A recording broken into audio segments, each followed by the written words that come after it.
Do you think strength is something you build when you are old, or something you either carry into old age or arrive without? I am 96 years old now, and I will tell you the truth without softening it.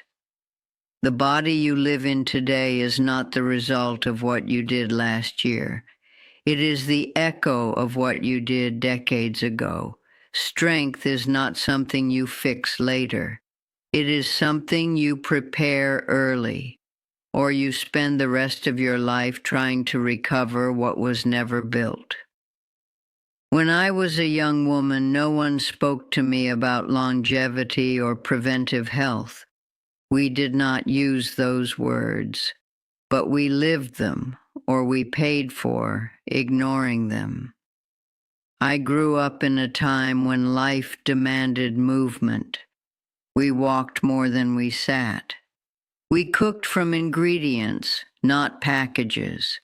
We slept when the sun went down, not when exhaustion forced us. At the time, it did not feel like discipline. It felt like life.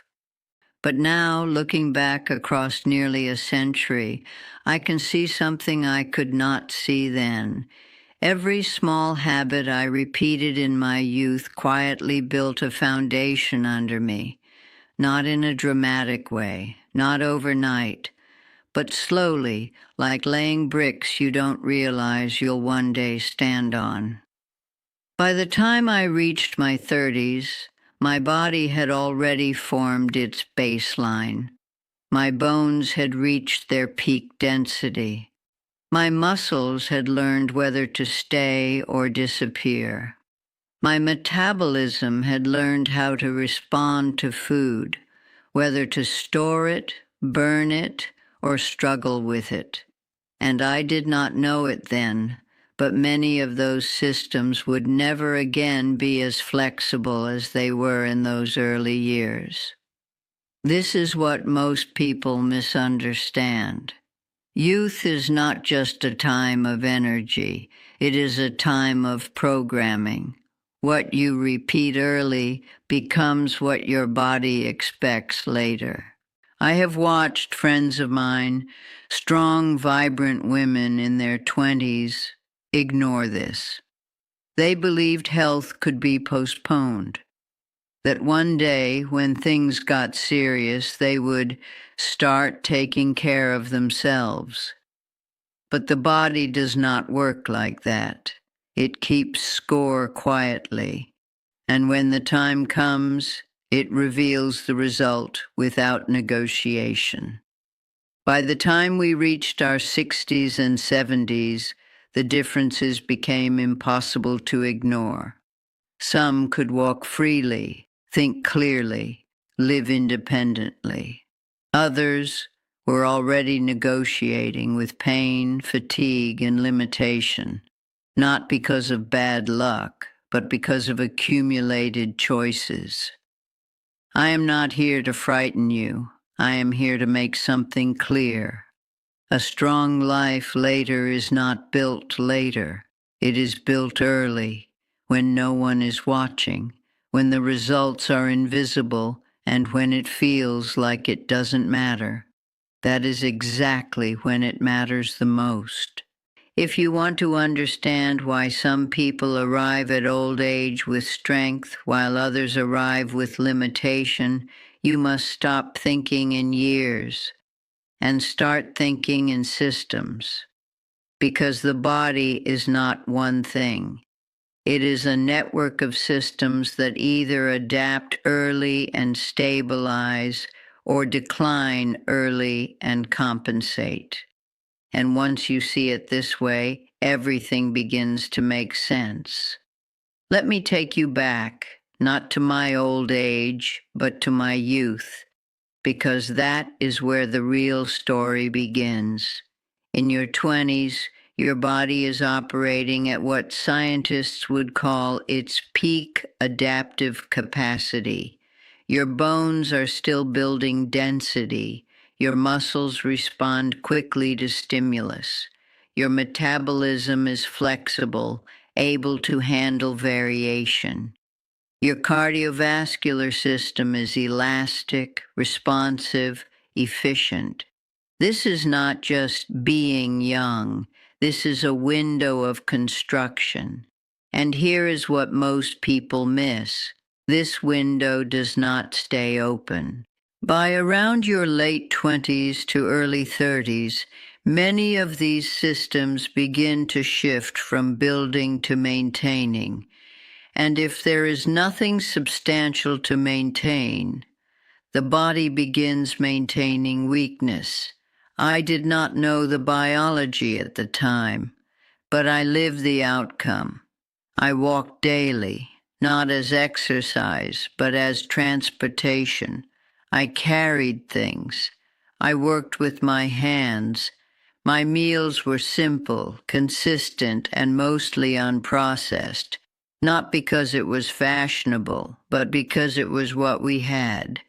I slept when my body asked for it, not when my mind allowed it. What I was unknowingly doing was giving my body consistent signals: move regularly, preserve muscle, load the body, strengthen bone, eat whole foods, stabilize metabolism, rest properly, repair efficiently. These signals, repeated day after day, became instructions, and the body listens to instructions. Now let me explain something very clearly, because this is where the cause effect becomes undeniable. Take bone density. Most people do not think about their bones until they begin to weaken. But your bones are not static structures. They are living tissue, and they respond to stress. When you load them through walking, lifting, even carrying your own body weight, they become stronger. But there is a limit to how much strength they can build. And that peak is typically reached before the age of 30. So if you spend your early life not loading your body, not challenging it, not moving enough, you are not just being inactive. You are locking in a lower ceiling. And later, when bone loss begins naturally with age, you are not declining from strength. You are declining from weakness. This is why some people fracture easily in their 70s, while others remain structurally stable. Not luck, not genetics alone, but early construction. Now let's talk about muscle. Muscle is not just for appearance. It is one of the most important organs of longevity. It controls glucose regulation, supports joints, stabilizes movement, and protects against frailty. In your 20s and 30s, muscle is easy to build and easy to keep if you use it. But if you do not use it, the body begins to make a decision. This tissue is not necessary, and once that decision is reinforced over years, it becomes harder to reverse. I have seen women who were delicate in their youth become fragile in their old age, not because they were meant to be that way, but because their bodies were never taught to hold strength. And I have seen the opposite.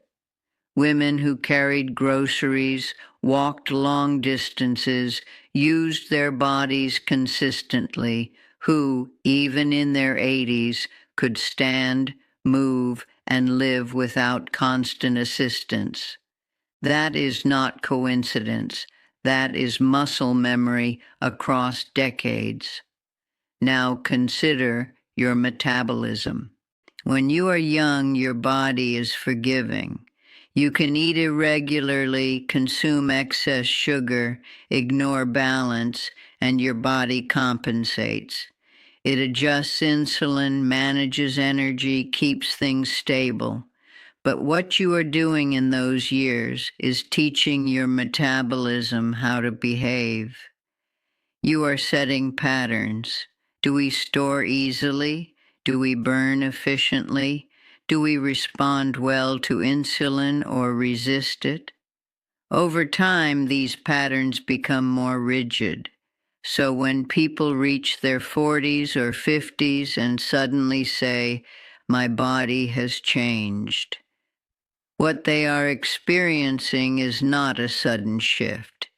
It is the accumulated expression of years of metabolic programming. I did not eat perfectly, but I ate consistently. I did not overwhelm my system daily. And because of that, my body never had to develop extreme compensations. That is what people misunderstand. Health is not about perfection. It is about consistency of signals over time. Now, let me speak about something people rarely connect to physical health: the cardiovascular system. Your heart and blood vessels are designed to respond to movement. When you move regularly, your vessels remain elastic, your circulation remains efficient, your heart adapts to demand. But when movement is absent, something subtle begins to happen. The system becomes less responsive, less adaptable, less efficient. And again, this does not show immediately. It shows later, when the body is asked to do something it has not practiced in decades. I have lived long enough to see this pattern repeat over and over. People assume aging is the cause, but aging is often just the moment when the bill becomes due. And here is the most important truth I can give you: the body does not forget. It remembers what you did repeatedly when it had the ability to adapt the most, and it carries that memory forward. When I reached my 60s, I did not suddenly begin trying to get healthy. I was simply continuing patterns that had already been established. That is why it did not feel like effort. It felt like identity. And that is the difference. If you try to build health later, it feels like work. If you build it early, it becomes who you are. Now, I want to address something honestly, because I know what some of you are thinking. What if I didn't start early? Then you must understand this. You can still improve your health. You can still become stronger than you are now. But you are no longer working with the same biological advantage. You are rebuilding, not just building. And rebuilding always requires more effort, more time, and more intention. That is not a reason to give up, but it is a reason to stop delaying. Because every year you wait, the work becomes heavier. Not impossible, but heavier. I am 96 years old and I still walk, not quickly, not perfectly, but independently. And that independence was not created at 90. It was protected from 20. That is what I want you to understand. Your future strength is not waiting for you ahead. It is being decided right now, quietly, invisibly, through the smallest things you repeat each day. And one day, without warning, your body will reveal what you have been building all along. Let me show you what this looks like, not in theory, not in biology alone, but in real lives that unfolded right in front of me. Because the clearest lessons I learned were not from books. They were from watching people age. When I was in my 20s, I had two close friends. We were similar in many ways: same age, same town, same opportunities. But we lived our daily lives very differently, and at the time it seemed like a small difference, almost insignificant. One of them, Margaret, was always active without thinking about it. She walked everywhere, carried her own things, preferred home-cooked meals, and kept a simple routine. Nothing extreme, nothing obsessive, just consistent. The other, Lydia, lived more comfortably. She avoided effort when possible, preferred convenience, sat more, moved less. She would say, "We're young. This is the time to enjoy life. We'll take care of health later." At 25, there was no visible difference. At 35, still very little.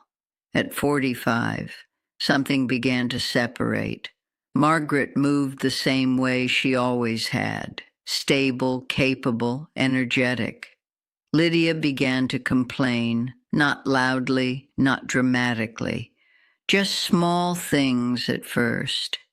Fatigue, a little stiffness, weight that was harder to manage. By 55, the gap widened. Margaret was still living independently, traveling, walking long distances without thinking about it. Lydia had begun to organize her life around limitations, what she could not do, what she needed help with, what felt too much. And by 70, the difference was no longer subtle. Margaret still had control over her life. Lydia had begun negotiating with it. Now listen carefully, because this is where most people misunderstand the story. This was not about discipline versus laziness. It was about compounding effects. Margaret's daily habits built small advantages: better muscle retention, better metabolic stability, better cardiovascular function. These advantages stacked over decades. Lydia's daily habits did the opposite, not dramatically, but consistently. And those small disadvantages also stacked. The result was not decided in old age. It was revealed in old age. And I have seen this pattern again and again. People want to believe that aging is unpredictable, that it is mostly luck or genetics. And yes, those play a role, but not as much as people use them as an excuse. Because when you observe enough lives over enough time, a pattern becomes undeniable. Those who build early decline slowly. Those who delay decline suddenly. Now let me speak about the mistakes people make in youth, because this is where the future quietly changes direction. The first mistake is believing the body is endlessly forgiving. When you are young, you can neglect sleep, eat poorly, avoid movement, and still feel fine. And that feeling becomes dangerous because it creates a false belief that nothing is happening. But something is always happening. The body is adapting, either toward strength or toward weakness. And just because you cannot feel it does not mean it is not being built. The second mistake is chasing intensity instead of consistency. I have watched younger people go through cycles, periods of extreme effort followed by long periods of neglect. They exercise intensely for a few weeks, then stop. They diet strictly, then abandon it. They treat health like a project, not a pattern. But the body does not respond best to extremes. It responds to repetition. What you do occasionally has very little impact compared to what you do regularly. Margaret did not have intense routines. She had consistent ones. and consistency over time becomes power. The third mistake is underestimating muscle loss. People think muscle loss happens in old age. It does not. It begins much earlier, quietly, gradually, especially if the body is not being used. And once muscle is lost over decades, it becomes incredibly difficult to regain. This is why frailty appears suddenly in old age. But it was not sudden. It was unnoticed decline. And then there is the fourth mistake, the most dangerous one, believing there will be time later.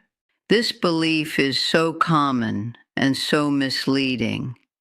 People think there will be a moment when life slows down, when responsibilities ease, when they can finally focus on health. But life rarely creates that perfect window. And even if it does, the body you bring into that moment is not the same body you had before. It is less adaptable, less responsive, more resistant to change.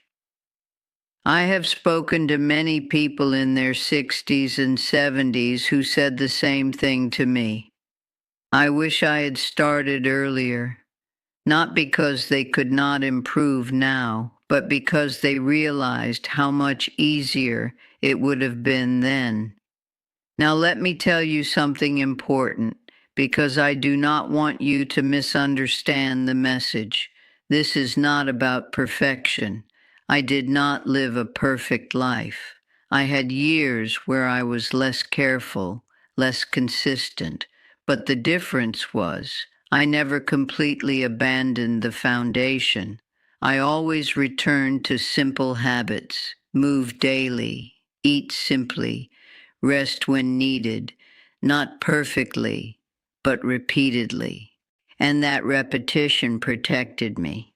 Now at 96, I see the result not as something extraordinary, but as something predictable. I can still stand up without assistance. I can still walk without fear of falling. I can still think clearly enough to reflect on my life and speak to you now. These things may seem small to you, but they are everything. Because independence is not something you appreciate when you have it. It is something you understand when you lose it. And losing it often begins long before you notice. That is why I am speaking to you like this, not gently, not vaguely, but clearly, because I have lived long enough to see where small decisions lead. And I want you to understand something before it is too late to fully benefit from it. Your future is not built in the future. It is built in the present. Through patterns so small, they feel insignificant. But they are not insignificant. They are directional. And direction over decades becomes destiny. So now, after 96 years of living in this body, let me leave you with something simple, because in the end, it is always the simple things that remain true. A strong life later is not something you earn at the end. It is something you quietly build at the beginning, and then either protect or neglect for the rest of your life. If you remember nothing else from what I have said, remember this.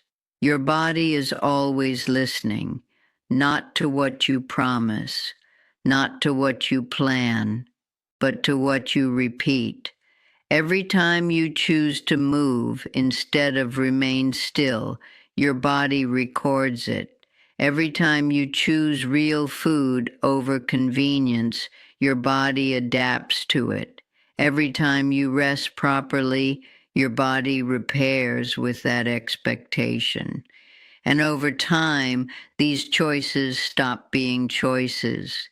They become instructions, and those instructions become your future.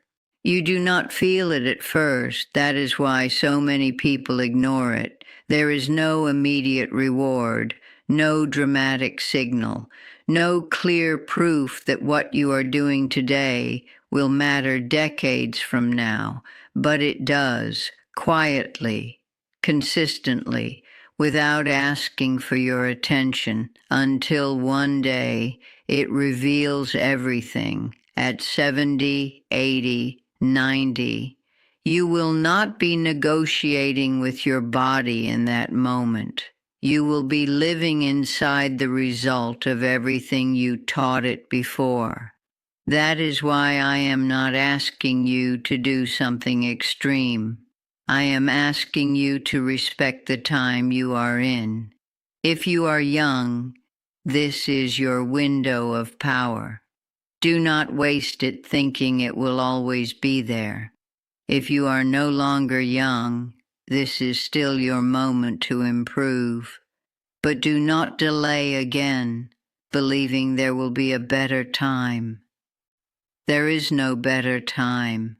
There is only earlier and later, and earlier is always stronger. I have lived long enough to see people search for solutions in old age that could have been prevented in youth. I have seen regret, not loud, not dramatic, but quiet, the kind that appears when someone realizes the effort they now struggle with could have once been easy. And I have also seen something else. I have seen people who carried strength into old age, not because they were extraordinary, but because they were consistent. They did not wait. They did not postpone. They built early, and they protected what they built. That is all. No secret, no shortcut, just time, and what you choose to do with it. So ask yourself honestly, what am I building right now? Because whether you realize it or not, you are building something, and one day you will have to live in it